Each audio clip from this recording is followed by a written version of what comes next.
ಎಲ್ರಿಗೂ ಮತ್ತೊಮ್ಮೆ ನೈಸರ್ಗಿಕ ಕೃಷಿಗೆ ಸ್ವಾಗತ. ಈ ವಿಡಿಯೋ ಮಾಡ್ತಿರೋ ಉದ್ದೇಶ ಏನಂದರೆ, ನನ್ನ ಹಳೆಯ ವಿಡಿಯೋಗಳಲ್ಲಿ ನಮ್ಮ ತೋಟನ ಯಾವ ರೀತಿ ಫೈಲಿಯರ್ ಮಾಡಲಲ್ಲಿ ಅಂದರೆ ಸುಭಾಷ್ ಪಾಳೇಕರ್ ಅವರ ಪದ್ಧತಿಯಲ್ಲಿ ಯಾವ ರೀತಿ ತೋಟನ ಸಂಯೋಜನೆ ಮಾಡಿದೀವಿ ಅಂತಬಿಟ್ಟು ಒಂದಿಷ್ಟು ವೀಡಿಯೋನ ಶೇರ್ ಮಾಡಿದ್ದೆ. ಬಟ್ ಯಾವಾಗ ನೀವು ವಿಡಿಯೋ ನೋಡ್ತಿರೋ ಅದರಲ್ಲಿ ಸ್ಪಷ್ಟವಾಗಿ ಗೊತ್ತಾಗಲ್ಲ, ಒಂದಿಷ್ಟು ಗೊಂದಲಗಳು ಮೂಡುತ್ತೆ. ಯಾವ ಗಿಡದ ಪಕ್ಕಕ್ಕೆ ಯಾವ ಗಿಡನ ಹಾಕಬೇಕು, ಯಾವ ರೀತಿ ಸಂಯೋಜನೆ ಮಾಡಬೇಕಂತಬಿಟ್ಟು ಒಂದಿಷ್ಟು ಮಾಹಿತಿ ಇಲ್ಲ. ಹಾಗಾಗ್ಬಿಟ್ಟು ನಾನು ಒಂದು ಬುಕ್ ಇದೆ, ಅಂದರೆ ಸ್ವಾಮಿ ಆನಂದ್ ಅವರು ಬರೆದಿರ್ತಕ್ಕಂಥದ್ದು ಶೂನ್ಯ ಬಂಡವಾಳದ ನೈಸರ್ಗಿಕ ಕೃಷಿ ಅಂತಬಿಟ್ಟು ಒಂದು ಬುಕ್ ಇದೆ. ಈ ಬುಕ್ಕಲ್ಲಿ ಸುಭಾಷ್ ಪಾಳೇಕರ್ ಅವರು ಯಾವ ರೀತಿ ಗಿಡಗಳನ್ನ ಸಂಯೋಜನೆ ಮಾಡಬೇಕು ಅಂತಬಿಟ್ಟು ಒಂದು ಸ್ಕೆಚ್ ಹಾಕಿದ್ದಾರೆ. ಅಂದರೆ 36 ಅಡಿಯಿಂದ 36 ಅಡಿ ಒಂದು ಬಾಕ್ಸ್ ಒಳಗಡೆ ಯಾವ್ಯಾವ ಗಿಡಗಳನ್ನು ಯಾವ ರೀತಿ ಹಾಕಬೇಕು, ಯಾವ ಅಂತರದಲ್ಲಿ ಹಾಕಬೇಕು ಅಂತಬಿಟ್ಟು ಒಂದು ಸ್ಕೆಚ್ ಇದೆ. ಆ ಸ್ಕೆಚ್ನ ಇವತ್ತು ನಾನು ಪ್ರೆಸೆಂಟೇಷನ್ ಕೊಡ್ತಾಯಿದ್ದೀನಿ. ಕಾರಣ ಏನಂತಂದರೆ, ಇದನ್ನು ನೋಡಿದರೆ ನಿಮಗೆ ಒಂದು ಐಡಿಯಾ ಬರುತ್ತೆ, ತೋಟದಲ್ಲಿ ಯಾವ ರೀತಿ ಫೈಲಿಯರ್ ಮಾಡಲ್ನ ಇಂಪ್ಲಿಮೆಂಟ್ ಮಾಡ್ಬೋದು ಅಂತಬಿಟ್ಟು. ಮೊದಲನೇದಾಗಿ ಈಗ ನೀವು ಇಲ್ಲಿ ನೋಡ್ಬೋದು, 36 ಅಡಿಯಿಂದ 36 ಅಡಿದು ಒಂದು ಬಾಕ್ಸ್ನ ನಾನು ರೆಡಿ ಮಾಡಿದ್ದೀನಿ. ಈ ಬಾಕ್ಸಲ್ಲಿ 5 ಲೇಯರ್ ಮಾಡಲ್ ಅಂದರೆ ಪಂಚತರಂಗಿಣಿ ಯೋಜನೆಯಲ್ಲಿ ಯಾವ್ಯಾವ ಗಿಡಗಳು ಬರ್ತವೆ ಯಾವ ರೀತಿ ಅಂತಬಿಟ್ಟು ಮಾಡಿದ್ದೀನಿ. ಈ 36 ಅಡಿಯಿಂದ 36 ಅಡಿಯಲ್ಲಿ 9 ಫೀಟ್ ಡಿವೈಡ್ ಮಾಡಿದ್ದೀನಿ. 9 ಅಡಿಗೊಂದು 9 ಅಡಿಗೊಂದು 4 ಸ್ತರಗಳು ಬರ್ತವೆ. ಆ 4 ಸ್ತರಗಳಲ್ಲಿ ಮತ್ತೆ 4.5 ಅಡಿಗೊಂದು 4.5 ಅಡಿಗೊಂದು 2 ಸ್ತರ ಬರುತ್ತೆ. ಸೊ ಈ ಥರ ಡಿವೈಡ್ ಆಗುತ್ತೆ. ಇಲ್ಲಿ ಈ ಚಿತ್ರದಲ್ಲಿ ನೀವು ಒಂದಿಷ್ಟು ಗಮನಿಸ್ಬೋದು. ಟ್ರಯಾಂಗಲ್ ಇದೆ, ಒಂದು ಎಗ್, ರೆಡ್ ಕಲರ್ದು ಒಂದು ಎಗ್ ಶೇಪ್ ಇದೆ, ಸ್ಟಾರ್ ಇದೆ, ಡೈಮಂಡ್ ಇದೆ, ಮತ್ತು ಯೆಲ್ಲೋ ಕಲರ್ದೊಂದು ಸಿಲಿಂಡರ್ ಇದೆ. ಆ ಪ್ರತಿ ಒಂದು ಫಿಗರ್ ಕೂಡ ಒಂದೊಂದು ಸಸ್ಯವರ್ಗನ ಸೂಚಿಸುತ್ತೆ. ಅಂದರೆ ಈಗ ನೀವು ಇಲ್ಲಿ ನೋಡಿ, ಟ್ರಯಾಂಗಲ್ ಬಂದ್ಬಿಟ್ಟು ಟ್ರಯಾಂಗಲ್ ಎಲ್ಲಿದೆಯೋ ಆ ಜಾಗದಲ್ಲಿ ನಾವು ತೆಂಗನ್ನು ನೆಡಬೇಕು ಅಂತ ಹೇಳ್ಬಿಟ್ಟು ಪಾಳೇಕರ್ ಹೇಳ್ತಾರೆ. ಅಂದರೆ ಟ್ರಯಾಂಗಲ್ ಜಾಗದಲ್ಲಿ ತೆಂಗು, ಮತ್ತು ಎಗ್ ಏನು ರೆಡ್ ಕಲರ್ ಇದೆಯಲ್ಲ ಅಲ್ಲಿ ಕೋಕೋ ಅಥವಾ ಪಪ್ಪಾಯ, ಮತ್ತು ಸ್ಟಾರ್ ಇದೆಯಲ್ಲ ಅಲ್ಲಿ ಅಡಿಕೆ, ಮತ್ತು ಡೈಮಂಡ್ ಶೇಪ್ ಇರೋ ಕಡೆ ಡ್ರಮ್ ಸ್ಟಿಕ್ ನುಗ್ಗೆ ಇಲ್ಲಾಂದರೆ ಗ್ಲಿಸಿಡೆ ನೆಡ್ಬೋದು. ಮತ್ತು ಯೆಲ್ಲೋ ಕಲರ್ದು ಸಿಲಿಂಡ್ರ್ ಏನು ಬರುತ್ತಲ್ಲ ಆ ಜಾಗದಲ್ಲಿ ಬಾಳೆ ನೆಡ್ಬೋದು. ಸೊ ಇದನ್ನು ನೀವು ಗಮನದಲ್ಲಿಟ್ಕೊಂಡು ಈಗ ನೀವು ಈ ಡಯಾಗ್ರಾಮ್ನ ನೋಡಿ, ಅಂದರೆ ಈ ಚಿತ್ರನ ನೋಡಿದರೆ ನಿಮಗೆ ಗೊತ್ತಾಗುತ್ತೆ. ಇಲ್ಲಿ 36 ಅಡಿಯಿಂದ 36 ಅಡಿಗೆ ಪ್ರತಿ 4 ಮೂಲೆಯಲ್ಲೂ ಕೂಡ ಒಂದೊಂದು ಟ್ರಯಾಂಗಲ್ ಇದೆ. ಆ ಟ್ರಯಾಂಗಲ್ ಇರೋ ಜಾಗದಲ್ಲಿ ನೀವು ಒಂದೊಂದು ತೆಂಗಿನ ಸಸಿ ನೆಡಬೇಕು. ಅಂದರೆ ಒಂದು ತೆಂಗಿನ ಸಸಿಯಿಂದ ಇನ್ನೊಂದು ತೆಂಗಿನ ಸಸಿಗೆ ಅಂತರ 36 ಅಡಿ ಇರುತ್ತೆ. ಅದಾದಮೇಲೆ ರೆಡ್ ಕಲರ್ದು ಎಗ್ ಶೇಪ್ ಏನಿದೆಯಲ್ಲ ಆ ಜಾಗದಲ್ಲಿ ಕೋಕೋ ಅಥವಾ ಪಪ್ಪಾಯ ಬರುತ್ತೆ. ನಾನು ನನ್ನ ತೋಟದಲ್ಲಿ ಏನು ಮಾಡಿದ್ದೀನಿ, ಪಪ್ಪಾಯ ಅಲ್ಲಿ ಹಾಕಿದ್ದೀನಿ. ಪಪ್ಪಾಯ ಯಾಕೆ ಹಾಕಿದ್ದೀನಿ ಅಂದರೆ, ನಮ್ಮದು ಬಯಲು ಸೀಮೆ, ನಮ್ಮದು ಮೂಲ ಬಂದುಬಿಟ್ಟು ಬಣವಿಕಲ್ಲು, ಕೂಡ್ಲಿಗಿ ತಾಲೂಕು, ವಿಜಯನಗರ ಡಿಸ್ಟಿಕ್ಕು. ಇಲ್ಲಿ ನಮಗೆ ಬೇಸಿಗೆಯಲ್ಲಿ ಸರಿಸುಮಾರು 40-42 ಡಿಗ್ರಿ 43 ಡಿಗ್ರಿ ತನಕ ತಾಪಮಾನ ಇರುತ್ತೆ.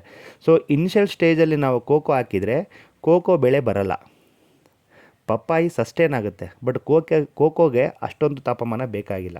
ಸೊ ನೀವು ಕೋಕೋ ಹಾಕಂಗಿದ್ರೆ ಬಯಲು ಸೀಮೆಯಲ್ಲಿ ಪಪ್ಪಾಯ ಹಾಕಿ 2ರಿಂದ 2.5 ವರ್ಷಕ್ಕೆ ಪಪ್ಪಾಯಿ ಕಂಪ್ಲೀಟ್ ಕ್ಲಿಯರ್ ಆಗುತ್ತೆ.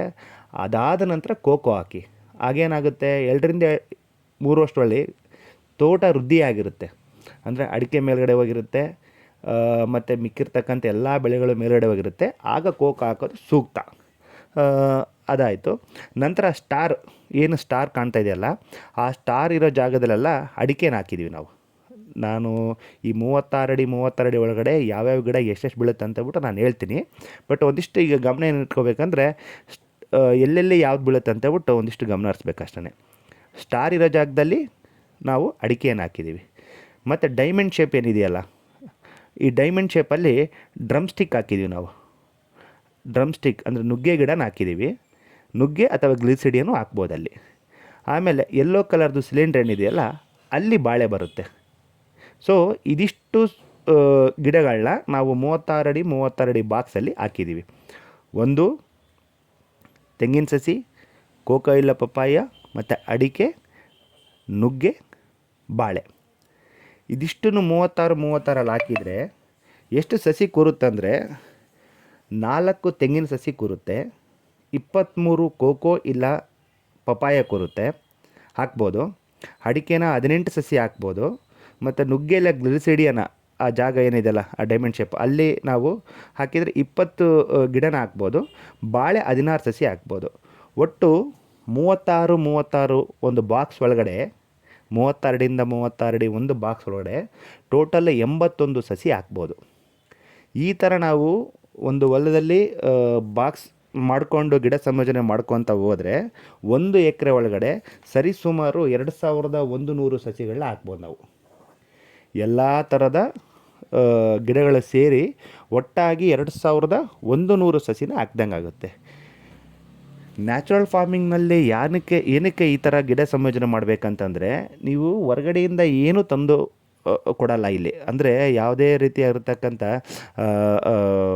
DAP, ಯೂರಿಯಾ ಇಲ್ಲ ಸರ್ಕಾರಿ ಗೊಬ್ಬರ ಆಗಿರ್ಬೋದು, ಡಿಸೀಸ್ ಬಂದರೆ ಯಾವುದಾದ್ರೂ ಕೆಮಿಕಲ್ ಆಗಲಿ ತಂದ್ಬಿಟ್ಟು ಸ್ಪ್ರೇ ಹೊಡೆಯೋದು, ಮತ್ತು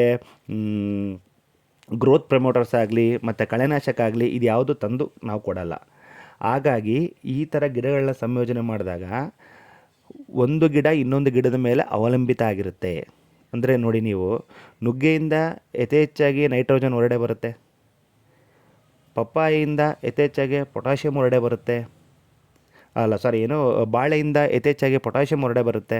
ಈ ಥರ ಒಂದೊಂದು ಗಿಡದಿಂದ ಒಂದೊಂದು ಅಂಶ ಹೊರಡೆ ಬರುತ್ತೆ. ಆಗ ಯಾವ ಗಿಡಕ್ಕೆ, ಈಗ ಅಡಿಕೆಗೆ ಯಥೇಚ್ಛ ಯೂರಿಯಾ ಬೇಕು, ಅದನ್ನು ನುಗ್ಗೆ ಕೊಡುತ್ತೆ, ಬಾಳೆ ಮತ್ತೊಂದು ಕೊಡುತ್ತೆ, ಪಪ್ಪಾಯಿ ಮತ್ತೊಂದು ಕೊಡುತ್ತೆ. ಒಂದಕ್ಕೊಂದು ಸಹಬಾಳ್ವೆ ಮಾಡಿಕೊಂಡು ಗಿಡಗಳು ಅದಕ್ಕೆ ಏನು ಬೇಕೋ ಅದು ಮತ್ತೊಂದು ಗಿಡದಿಂದ ತಗೊಂಡು ತನ್ನಲ್ಲಿ ಏನು ಸಿಗುತ್ತೋ ಅದು ಮತ್ತೊಂದು ಗಿಡಕ್ಕೆ ಕೊಡುತ್ತೆ. ಅದು ಆಗೋದು ಸಾಧ್ಯ ಈ ಥರ ನ್ಯಾಚುರಲ್ ಫಾರ್ಮಿಂಗಲ್ಲಿ ಪಂಚತರಂಗಿಣಿ ಯೋಜನೆ ಏನು 5 ಲೇಯರ್ ಮಾಡಲ್ ಇದೆಯಲ್ಲ, ಈ ಥರ ಮಾಡಿದರೆ ಮಾತ್ರ ನೀವು ನ್ಯಾಚುರಲ್ ಫಾರ್ಮಿಂಗ್ ಮಾಡೋಕ್ಕಾಗೋದು ಸುಭಾಷ್ ಪಾಳೇಕರ್ ಅವರ ಪದ್ಧತಿಯಲ್ಲಿ. ಮತ್ತು ಇನ್ನೊಂದೇನೆಂದರೆ, ನಾವು ಬರೀ ಅಡಿಕೆನೇ ಹಾಕ್ಕೊಂಡಿದ್ದೀವಿ ಅಂದರೆ ಒಬ್ಬ ರೈತನಿಗೆ ಅಡಿಕೆಯಿಂದ ಆದಾಯ ಬರೋದಕ್ಕೆ 6 ರಿಂದ 7 ವರ್ಷ ಬೇಕು. ನೀವು ಮಲೆನಾಡು, ಅರೆಮಲೆನಾಡು ಪ್ರದೇಶದಲ್ಲೆಲ್ಲ ನಿಮಗೆ 4 ರಿಂದ 5 ವರ್ಷಕ್ಕೆಲ್ಲ ಇಳುವರಿ ಹೀಲ್ಡ್ ನೋಡ್ಬೋದು. ಆದರೆ ನಮ್ಮಂಥ ಬಯಲು ಸೀಮೆ ಪ್ರದೇಶದಲ್ಲಿ ಅಡಿಕೆಯಿಂದ ನೀವು ಇಳುವರಿ ಹೀಲ್ಡ್ ನೋಡಬೇಕಂದ್ರೆ ಕನಿಷ್ಠ 6, 7, 8 ವರ್ಷವೂ ತಗೊಳ್ಳುತ್ತೆ. ಸೊ ಒಬ್ಬ ರೈತ ಅದನ್ನು ಬರೀ ಅಡಿಕೆ ಹಾಕ್ಕೊಂಡು ಕೂತ್ಕೊಂಡ್ರೆ ಅದನ್ನು 6 ರಿಂದ 7 ವರ್ಷ ಅದಕ್ಕೆ ಉಳುಮೆ ಮಾಡಿ, ಗೊಬ್ಬರ ಹಾಕಿ, ನೀರು ಹಾಕಿ ಎಲ್ಲ ಹಾಕ್ಬಿಟ್ಟು 7 ವರ್ಷ ಆದಮೇಲೆ ಇನ್ಕಮ್ ತೊಗೊತೀವಿ ಅಂತಂದರೆ 7 ವರ್ಷ ಆದಾಯ ಎಲ್ಲಿಂದ ಬರುತ್ತೆ? ಅದಕ್ಕೋಸ್ಕರನೇ ಈ ಥರ ಮಾಡಿರೋದು. ಈ ಮಾಡಲಲ್ಲಿ ಈ ಥರ ಮಾಡೋದ್ರಿಂದ ನಮಗೆ ಇನಿಷಿಯಲ್ ಸ್ಟೇಜಲ್ಲಿ 8 ರಿಂದ 10 ತಿಂಗಳಿಗೆ ಪಪ್ಪಾಯಿ ಹೀಲ್ಡ್ ಬರುತ್ತೆ. ಪಪ್ಪಾಯಿಯಿಂದ ಒಂದಿಷ್ಟು ಇನ್ಕಮ್ ಸ್ಟಾರ್ಟ್ ಆಗುತ್ತೆ. ಅದೇ ಥರ 1 ವರ್ಷದಿಂದ ಬಾಳೆಯಿಂದ ಇನ್ಕಮ್ ಸ್ಟಾರ್ಟ್ ಆಗುತ್ತೆ. ಬಾಳೆಯಿಂದ ಇನ್ಕಮ್ ಸ್ಟಾರ್ಟ್ ಆದರೆ ನೀವು ಒಂದು 3 ವರ್ಷ 4 ವರ್ಷ ತನಕನೂ ಬಾಳೆ ಇಟ್ಕೋಬೋದು. ಎಲ್ಲಿ ತನಕ ಅಡಿಕೆ, ತೆಂಗು ಇದೆಲ್ಲ ಮೇಲ್ಗಡೆ ಹೋಗಿ ತೋಟ ನೆರಳಿಂದ ಕವರ್ ಆಗುತ್ತೋ ಅಲ್ಲಿ ತನಕನೂ ಬಾಳೆ ಇಟ್ಕೋಬೋದು. ಬಾಳೆಯಲ್ಲಿ ನಿಮಗೆ ಹೀಲ್ಡ್ ಕಮ್ಮಿ ಆದರೆ ತೆಗೆದು ಹಾಕ್ಬಿಟ್ಟು ಅದನ್ನು ರೀಪ್ಲೇಸ್ ಮಾಡ್ಬೋದು. ಪಪ್ಪಾಯಿನೂ ಕೂಡ ಒಂದು ಸತಿ ಇನ್ಕಮ್ ಬರೋಕ್ಕೆ ಸ್ಟಾರ್ಟ್ ಆದರೆ ಅಂದರೆ 8 ರಿಂದ 10 ತಿಂಗಳಾದಮೇಲೆ ಸತತ 1 ವರ್ಷದ ತನಕ ನಾವು ಆ ಪಪ್ಪಾಯನ ಮೇಂಟೈನ್ ಮಾಡ್ಬೋದು. ಅದಾದಮೇಲೆ ನುಗ್ಗೆಯಿಂದ ನಿಮಗೆ ಒಂದು 10 ತಿಂಗಳು 1 ಇಯರ್ ಆದಮೇಲೆ ಒಂದಿಷ್ಟು ನುಗ್ಗೆಕಾಯಿಯಿಂದ ಇನ್ಕಮ್ ಬರೋಕ್ಕೆ ಸ್ಟಾರ್ಟ್ ಆಗುತ್ತೆ. ಅಟ್ಲೀಸ್ಟ್ ಆ ಇನ್ಕಮಿಂದ ನೀವು ಲೇಬರ್ ಕಾಸ್ಟು ಮತ್ತೊಂದು ಯಾವುದಾದ್ರೂ ಒಂದು ಕಾಸ್ಟ್ನ ನೀವು ನುಗ್ಗೆಯಿಂದ ಇನ್ಕಮ್ ತೊಗೋಬೋದು. ಈ ಥರ ಗಿಡ ಸಂಯೋಜನೆ ಮಾಡಿದಾಗ ರೈತರು ಕೂಡ ಬರ್ಡನ್ ಆಗಲ್ಲ. ಅಂದರೆ ಒಂದೇ ಏಕ ಬೆಳೆ ಪದ್ಧತಿ ಆಗ್ಬಿಟ್ಟು, ಈಗ ಸಪೋಸ್ ನಾವು ಬರೀ ಪಪ್ಪಾಯಿ ಒಂದೇ ಹಾಕ್ಕೊಂಡು ಹೋಗ್ತೀವಿ. ಪಪ್ಪಾಯಿ ಒಂದೊಂದು ಟೈಮ್ 3 ರೂಪಾಯಿ ರೇಟ್ ಇರುತ್ತೆ. ಹೊಲ ಪೂರ್ತಿ ನಾವು ಪಪ್ಪಾಯಿ ಒಂದೇ ಹಾಕ್ಕೊಂಡು ಸಪೋಸ್ ರೇಟ್ ಡೌನು ಆದರೆ ನಾವು ಪಪ್ಪಾಯಿ ಸಸಿ ಮತ್ತು ಗೊಬ್ಬರ ಅದಕ್ಕೆ ಹಾಕಿರೋ ಮೆಡಿಷನ್ನು ಆ ದುಡ್ಡು ತೆಗಿಯೋಕ್ಕಾಗಲ್ಲ. ಬಾಳೆ ಒಂದೇ ಹಾಕಿರ್ತೀವಿ, ಟೈಮ್ ಬಾಳೆಯಿಂದ ದುಡ್ಡು ಬರೋಲ್ಲ. ನುಗ್ಗೆ ಒಂದೇ ಹಾಕಿದರೆ ನುಗ್ಗೆ ಒಂದರಿಂದನೇ ಯಾವಾಗ ಇನ್ಕಮ್ ಬರುತ್ತೆ ಅಂತ ಹೇಳೋಕ್ಕಾಗಲ್ಲ. ಮತ್ತು ಏಕಬೆಳೆ ಪದ್ಧತಿ ಆದಾಗ ಈಗ ಬಾಳೆ ಹಾಕಿದ್ದೀವಿ ಅಂದ್ಕೊಳ್ಳಿ, ಬಾಳೆ ಒಂದೇ ಹಾಕಿದರೆ ಯಥೇಚ್ಛ ಗಾಳಿ ಬಂದರೆ ಎಲ್ಲ ಬಾಳೆ ಹೋಗ್ಬಿಡುತ್ತೆ. ನುಗ್ಗೆ ಕೂಡ ಒಂದೇ ಹಾಕಿದಾಗ ಏನಾಗುತ್ತೆ, ನುಗ್ಗೆ ಒಂದೇ ಹಾಕಿ ಜಾಸ್ತಿ ಗಾಳಿ ಬಂತಂದರೆ ಎಲ್ಲ ಬಿದ್ದೋಗ್ಬಿಡುತ್ತೆ. ಸೊ ಈ ಥರ ಆಗುತ್ತೆ. ನಾವು ಮಲ್ಟಿಪಲ್ ಕ್ರಾಪ್ ಹಾಕಿದಾಗ ಒಂದು ಇಲ್ಲಾಂದರೆ ಇನ್ನೊಂದರಿಂದ ಒಂದಿಷ್ಟು ಇನ್ಕಮ್ನ ತೊಗೋಬೋದು. ಇದ್ರ ಜೊತೆಗೆ ನಾವು ಈ ಥರ ಗಿಡ ಸಂಯೋಜನೆ ಮಾಡಿದಾಗ ಸ್ಟಾರ್ಟಿಂಗ್ ಇನಿಷಿಯಲ್ ಸ್ಟೇಜಲ್ಲಿ ಒಂದು 6 ರಿಂದ 8 ತಿಂಗಳು ಎಲ್ಲ ಥರದ ತರಕಾರಿಗಳನ್ನೂ ಕೂಡ ಇದ್ರ ಕೆಳಗಡೆ ಬೆಳ್ಕೋಬೋದು. ಟೊಮೊಟೊ, ಈರುಳ್ಳಿ, ಕ್ಯಾರೆಟು, ಬೀಟ್ರೋಟು, ಮೆಣಸಿನ ಸಸಿ ಯಾವುದು ಬೇಕಾದ್ರೂ ಹಾಕ್ಕೋಬೋದು. ನಿಮಗೆ ಮೂಲಂಗಿ ಹಾಕ್ಕೊಂಡ್ರೆ 30 ರಿಂದ 40 ದಿನದೊಳಗೆ ಆದಾಯ ಸ್ಟಾರ್ಟ್ ಆಗುತ್ತೆ. ಅಂದರೆ ಒಂದು ತೋಟ ಮಾಡಿಬಿಟ್ಟು 8 ವರ್ಷ ಕಾಯಬೇಕು ಅಂತೇನಿಲ್ಲ. ನೀವು ತೋಟ ಮಾಡಿ 40 ದಿನಗಳ ಒಳಗಡೆ ಆದಾಯನೂ ನೋಡ್ಕೋಬೋದು. ಆದರೆ ಈ ಥರ ಗಿಡ ಸಂಯೋಜನೆ ಮಾಡಿದಾಗ ಮಾತ್ರ ಸಾಧ್ಯ ಆಗುತ್ತೆ. ನ್ಯಾಚುರಲ್ ಫಾರ್ಮಿಂಗ್ ಹೋಗ್ತೀನಿ, ನಾನು ಏಕಬೆಳೆ ಪದ್ಧತಿ ಬೆಳಿತೀನಿ ಅಂತಂದರೆ ಯಾವುದೇ ಕಾರಣಕ್ಕೂ ಅದು ನ್ಯಾಚುರಲ್ ಫಾರ್ಮಿಂಗ್ ಆಗಲ್ಲ. ಮತ್ತು ನೀವು ಹೊರಗಡೆಯಿಂದ ಅದಕ್ಕೆ ಎಲ್ಲ ಥರದ ಈ ಕೆಮಿಕಲ್ನು ಕೂಡ ತಂದುಬಿಟ್ಟು ಸಿಂಪಡಣೆ ಮಾಡಲೇಬೇಕಾಗುತ್ತೆ. ಇಲ್ಲ ಅಂತಂದರೆ ಗಿಡ ಬೆಳವಣಿಗೆ ಆಗಲ್ಲ. ನಾನು ಅಡಿಕೆ ಒಂದೇ ಹಾಕ್ಬಿಟ್ಟು ಏಕಬೆಳೆ ಪದ್ಧತಿ ಮಾಡಿಬಿಟ್ಟು ನ್ಯಾಚುರಲ್ ಫಾರ್ಮಿಂಗ್ ಮಾಡ್ತೀನಿ, ಜೀವಾಮೃತ ಕೊಡ್ತೀನಿ, ಗೋಕೃಪಾಮೃತ ಕೊಡ್ತೀನಿ ಅಂದರೆ ಯಾವುದೇ ಕಾರಣಕ್ಕೂ ಆಗಲ್ಲ. ಅದ್ರ ಜೊತೆಗೆ ಗಿಡ ಸಂಯೋಜನೆ ಕೂಡ ಇನಿಷಿಯಲ್ ಸ್ಟೇಜಲ್ಲಿ ಮಾಡಬೇಕಾಗುತ್ತೆ. ಯಾಕಂದರೆ ನಮ್ಮ ಸಾಯಿಲಲ್ಲಿ ಕಾರ್ಬನ್ ಕಂಟೆಂಟ್ ತುಂಬ ಕಡಿಮೆ ಇರುತ್ತೆ. ಫಸ್ಟು ಸಾಯಿಲ್ ಅಂದರೆ ಭೂಮಿನ ನಾವು ಫಲವತ್ತತೆ ಮಾಡ್ಕೋಬೇಕು. ಫಲವತ್ತತೆ ಮಾಡಬೇಕಂದ್ರೆ ಇನಿಷಿಯಲ್ ಸ್ಟೇಜಲ್ಲಿ 2ರಿಂದ 3 ವರ್ಷ ಈ ಥರ ಮಲ್ಟಿ ಕ್ರಾಪ್ ಇರಲೇಬೇಕು. ಒಂದು 3 ವರ್ಷ ಆದಮೇಲೆ ನುಗ್ಗೆ ನಿಮಗೆ ಬೇಕಾಗಿಲ್ಲ, ನುಗ್ಗೆಯಿಂದ ಬರ್ತಿಲ್ಲ, ತೆಗೆದಾಕಿ. ಅಟ್ಲೀಸ್ಟ್ ಅಲ್ಲೇನಾಗಿರುತ್ತೆ, ಬೇಕಾದಷ್ಟು ನೈಟ್ರೋಜನ್ ಫಿಕ್ಸ್ ಆಗಿರುತ್ತೆ. ಮತ್ತು ಬಾಳೆ ನಿಮಗೆ ಹೀಲ್ಡ್ ಸಿಗ್ತಾಯಿಲ್ಲ, ಆ ಬಾಳೆ ತೆಗೆದಾಕಿ. ಪಪ್ಪಾಯ ಹೀಲ್ಡ್ ಸಿಗ್ತಾಯಿಲ್ಲ, ಪಪ್ಪಾಯನ ತೆಗೀರಿ. ಇದನ್ನು ತೆಗೆದುಬಿಟ್ಟು ರೀಪ್ಲೇಸ್ ಏನು ಮಾಡ್ಬೋದು ನಾವು? ಏಲಕ್ಕಿ ಹಾಕ್ಬೋದು, ಕಾಫಿ ಹಾಕ್ಬೋದು, ಕೋಕೋ ಹಾಕ್ಬೋದು. ಇದೆಲ್ಲದಕ್ಕೂ ಅಷ್ಟೊಂದು ಬಿಸಿಲು ಬೇಕಾಗಿಲ್ಲ. ಅಂದರೆ ಸನ್ಲೈಟು ಜಾಸ್ತಿ ತೊಗೊಳೋಂಥ ಇದಕ್ಕೆ ಬೇಕಾಗಿಲ್ಲ, ಅಷ್ಟೊಂದು ಆ ಪ್ರಮಾಣದಲ್ಲಿ ಸನ್ಲೈಟ್ ಬೇಕಾಗಿಲ್ಲ. ಸೊ ಇದು ಅಡಿಕೆ ಮತ್ತು ತೆಂಗು ಇದರ ನಡುವೆ ಭಾಳ ಚೆನ್ನಾಗಿ ಬರುತ್ತೆ. ಅದರಿಂದನೂ ಕೂಡ ಇನ್ಕಮ್ ಜನ್ರೇಟ್ ಆಗ್ತಾ ಹೋಗುತ್ತೆ. ಒಂದು 4 to 5 ಇಯರ್ಸ್ ಆದಮೇಲೆ ಇದೇ ಅಡಿಕೆಗೆ ನಾವು ಮೆಣಸನ್ನು ಕೂಡ ಹಾಕ್ಬೋದು. ಆಗೇನಾಗುತ್ತೆ, ಒಂದು ಅಡಿಕೆ ಸಸಿಯಿಂದ ಮೇಲ್ಗಡೆ ಅಡಿಕೆನೂ ಬರುತ್ತೆ, ಕೆಳಗಡೆ ಮೆಣಸು ಬರುತ್ತೆ. ಬಟ್ ಇದು ನಾವು ಮೆಣಸು ಹಾಕಬೇಕಂದ್ರೆ ಒಂದು 5ರಿಂದ 6 ವರ್ಷ ಬೇಕು. ಯಾಕೆಂದರೆ ಅಡಿಕೆ ಸಸಿ ಮೇಲ್ಗಡೆ ಹೋಗಬೇಕು, ಅಟ್ಲೀಸ್ಟ್ ಒಂದು 15ರಿಂದ 20 ಅಡಿ ಮೇಲ್ಗಡೆ ಹೋದಾಗ ಮಾತ್ರ ನಾವು ಮೆಣಸನ್ನು ಹಾಕೋಕ್ಕಾಗುತ್ತೆ.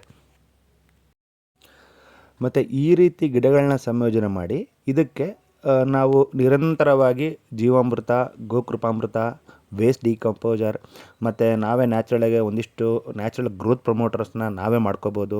ಮತ್ತು ಈಗ ತೋಟದಲ್ಲಿ ಯಾವುದಾದ್ರೂ ಒಂದು ನೈಟ್ರೋಜನ್ ಕಡಿಮೆ ಇದೆ ಅಂದರೆ ಕೃತಕವಾಗಿ ನಾವೇ ನ್ಯಾಚುರಲಾಗಿ ಮಾಡಿಕೊಂಡು ಅದನ್ನ ಸಿಂಪಡಣೆ ಮಾಡೋದಾಗಲಿ, ಇಲ್ಲ ಭೂಮಿ ಒಳಗೆ ಸೇರಿಸೋದಾಗಲಿ ಮಾಡ್ಬೋದು.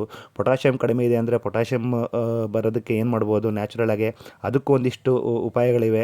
ಈ ಥರ ನೈಸರ್ಗಿಕವಾಗಿ ಸಿಗೋಂಥದ್ದನ್ನೇ ನಾವು ನಿರಂತರವಾಗಿ ಕೊಟ್ಕೊತ ಹೋದಾಗ ಸಸಿಗಳು ಸಮೃದ್ಧಿಯಿಂದ ಬೆಳೆಯುತ್ತೆ ಮತ್ತು ನಿಮಗೆ ತುಂಬ ಚೆನ್ನಾಗಿ ಹೀಲ್ಡ್ ಕೂಡ ಸಿಗುತ್ತೆ. ಆದರೆ ಇದು ನಾವು ನೈಸರ್ಗಿಕ ಕೃಷಿ ಮಾಡೋದು ಹೇಳಿದಷ್ಟು ಸುಲಭ ಅಲ್ಲ. ಯಾಕಂದರೆ ಇಷ್ಟು ವರ್ಷ ನಾವು ಕೆಮಿಕಲ್ ಫಾರ್ಮಿಂಗ್ ಮಾಡಿಬಿಟ್ಟಿದ್ದೀವಿ. ಸಡನ್ನಾಗೆ ನಾವು ನ್ಯಾಚುರಲ್ ಫಾರ್ಮಿಂಗ್ ಹೋಗ್ತೀವಂದರೆ ನಮ್ಮ ಮೈಂಡಿಗೆ ಇದು ಮನಸ್ಸೊಳಗೆ ನಾಟೋದಕ್ಕೆ ಸ್ವಲ್ಪ ಟೈಮ್ ತೊಗೊಳುತ್ತೆ. ಅಂದಮೇಲೆ ಭೂಮಿನೂ ಕೂಡ ಅದಕ್ಕೆ ತಕ್ಕಂಗೆ ರೆಡಿ ಆಗಬೇಕು. ಸೊ 1 to 2 ಇಯರ್ಸು ಅದು ಸ್ವಲ್ಪ ಟೈಮ್ ತೊಗೊಳುತ್ತೆ. ನೀವು ನ್ಯಾಚುರಲ್ ಫಾರ್ಮಿಂಗಿಗೆ ಭೂಮಿನ ರೆಡಿ ಮಾಡಬೇಕಂದ್ರೆ ಕನಿಷ್ಠ 2 ವರ್ಷ ಅದು ನಾವು ಅಂದ್ಕೊಂಡಿರೋವಷ್ಟು ಇಳುವರಿ ಸಿಗಲ್ಲ. ಬಟ್ 2 ವರ್ಷ ನಾವು ತಡ್ಕೊಂಡ್ರೆ ಅದಾದ ನಂತರ ನೀವು 50 ವರ್ಷ 100 ವರ್ಷ ಹೋದರೂ ಕೂಡ ವೃದ್ಧಿ ಆಗುತ್ತಾ ಹೋಗುತ್ತೆ ಹೊರತಾಗಿ ಸಾಯಿಲ್ದು ಫಲವತ್ತತೆ ಯಾವುದೇ ಕಾರಣಕ್ಕೂ ಕಡಿಮೆ ಆಗಲ್ಲ. ಸೊ ಇದಿಷ್ಟು ಈ ಥರ ನಾನು ನಮ್ಮ ತೋಟದಲ್ಲಿ ಮಾಡಿದ್ದೀನಿ. ಒಂದಿಷ್ಟು ಬದಲಾವಣೆಗಳು ಕೂಡ ಇದ್ದಾವೆ ಮತ್ತು ಒಂದಿಷ್ಟು ತಪ್ಪುಗಳಾಗಿದೆ, ಅದನ್ನು ಮತ್ತೆ ಸರಿ ಮಾಡ್ಕೊತಾ ಇದ್ದೀವಿ. ಇದರಲ್ಲಿ ಇನ್ನೂ ಏನಾದರೂ ತಪ್ಪು ಮತ್ತು ಮಿಸ್ಟೇಕ್ಸ್ ಇದ್ದರೆ ದಯವಿಟ್ಟು ಕಮೆಂಟ್ ಮಾಡಿ, ನಮಗೂ ಕೂಡ ಅನುಕೂಲ ಆಗುತ್ತೆ ಅಂತ. Thank you.